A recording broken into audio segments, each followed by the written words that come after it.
Hi అండి, welcome to our channel Jishu vlogs. ఈరోజుటి మన రెసిపీ వచ్చేసి స్పెషల్ ఆనియన్ కర్రీ. ఈ రెసిపీ కోసం ముందుగా బాండి పెట్టుకొని అందులో ఎండు కొబ్బరి, బిర్యానీ ఆకు, దాల్చిన చెక్క, లవంగాలు వేసి డ్రై రోస్ట్ చేసుకోవాలి.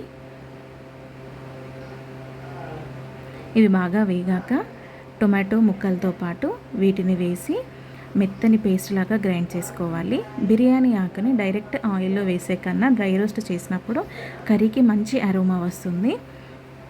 తర్వాత ఒక బాండి పెట్టుకొని ఆయిల్ వేడయ్యాక అందులో పోపు దినుసులు, పచ్చిమిర్చి, కరివేపాకు, అల్లం వెల్లుల్లి పేస్ట్, పసుపు వేసి బాగా వేగనివ్వాలి.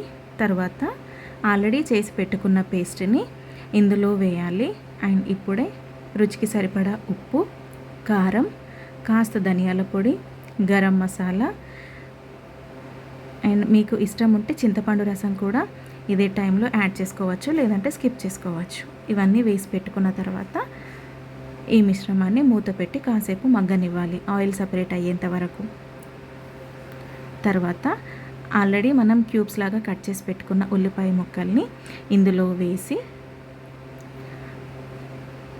బాగా కలుపుకోవాలి. అండ్ ఇక్కడ మన కన్సిస్టెన్సీకి తగ్గట్టుగా వాటర్ వేసుకొని మగ్గనివ్వాలి. నేనైతే ఇక్కడ మూత పెట్టి మూత పైన వాటర్ వేసి పెడుతున్నాను.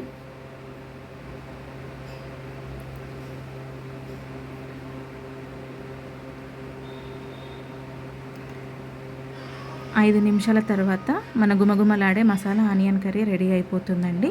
ఇది చపాతీలోకి బాగుంటుంది, అలాగే అన్నంలోకి కూడా చాలా బాగుంటుంది. వీడియో నచ్చితే లైక్ చేయండి. Thank you for watching.